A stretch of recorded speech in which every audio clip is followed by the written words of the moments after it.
Kalian percaya nggak kalau ada brand jam tangan yang harganya lebih ramah daripada Rolex, tapi fitur dan teknisnya bisa menyaingi bahkan mengungguli beberapa aspek kualitasnya?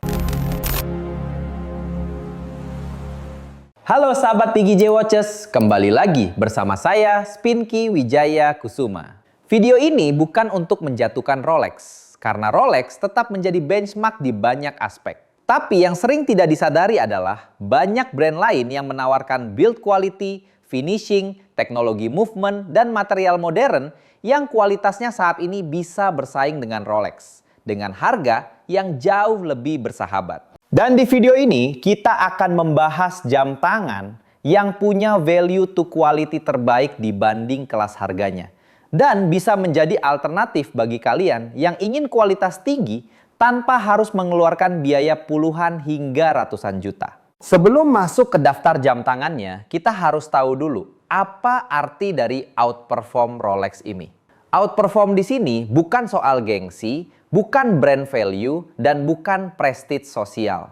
Jadi yang akan lihat adalah dari sisi akurasi movement, power reserve, finishing case dan index, material dan engineering, stabilitas jangka pendek, dan fitur teknis lainnya yang didapatkan. Dari beberapa kategori yang disebutkan tadi, tetap Rolex masih yang terbaik. Jadi pada aspek tertentu, beberapa jam tangan ini bisa menawarkan value yang bahkan bisa melampaui apa yang kalian dapatkan dari jam tangan yang harganya jauh lebih mahal dan mendapatkannya dengan harga yang terjangkau.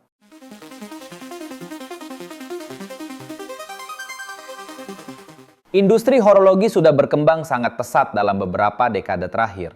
Teknologi manufaktur yang dulu eksklusif hanya dimiliki brand-brand high-end, sekarang sudah jadi standar industri. CNC machining yang presisi membuat finishing case makin rapi. Silicone escapement mulai digunakan di banyak brand mid-range, meningkatkan akurasi dan stabilitas movement.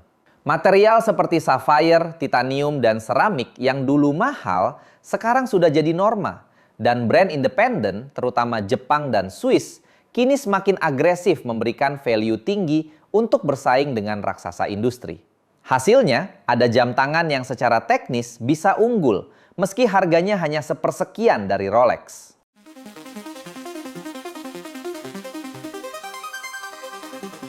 Sekarang kita masuk ke daftarnya. Pertama kita masuk dari segi finishing terlebih dahulu. Urutan pertama di kategori ini membuat banyak reviewer profesional sepakat bahwa Grand Seiko berada di level yang sama, bahkan lebih tinggi dibanding Rolex. Metode Zaratsu polishing mereka menghasilkan permukaan yang seolah tanpa distorsi. Indeks dan jarumnya dipotong dengan presisi ekstrim hingga bisa memantulkan cahaya seperti berlian. Belum lagi movement spring drive yang akurasinya bisa mengalahkan movement mechanical manapun, termasuk COSC.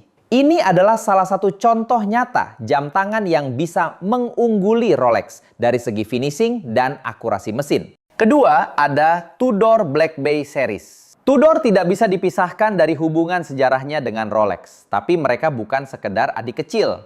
Build quality modern Black Bay, terutama pada bracelet dan clasp, sudah sangat solid, bahkan terasa mendekati konstruksi Oyster bracelet.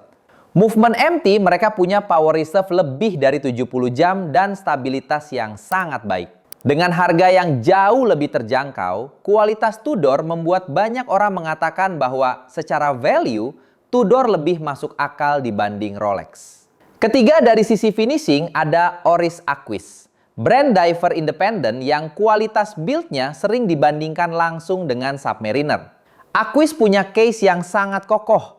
Finishing bezel yang rapi, bracelet ergonomis, dan water resistance tinggi. Oris membuktikan bahwa sebuah mid-luxury brand bisa menghadirkan kualitas yang setara, bahkan lebih tulish dibanding jam diving high-end.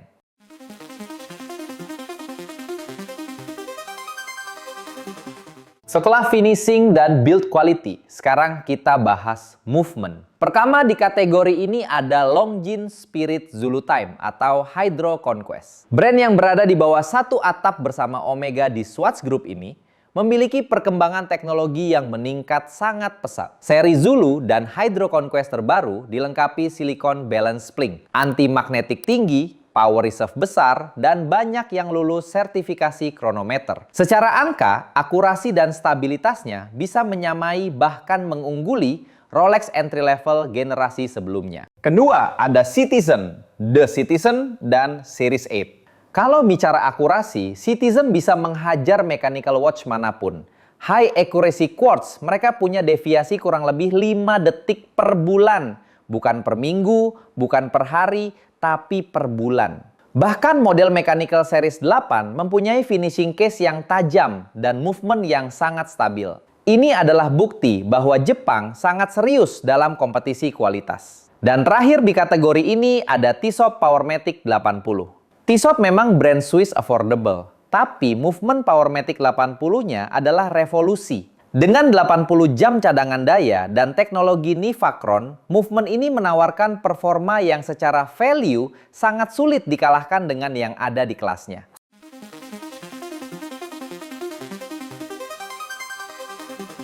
Kita lanjut ke kategori terakhir. Kategori ini fokus pada engineering dan teknologi. Yang ada Seiko dengan seri Prospex lini SPB, King Samurai, King Turtle, dan LX Line.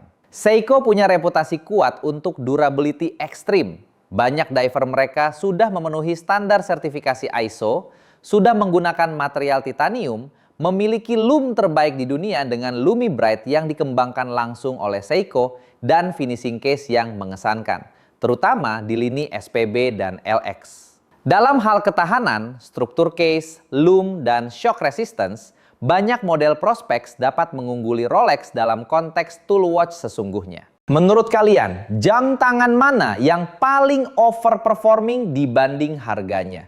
Tudor, Grand Seiko, Oris, atau mungkin Tissot Powermatic 80?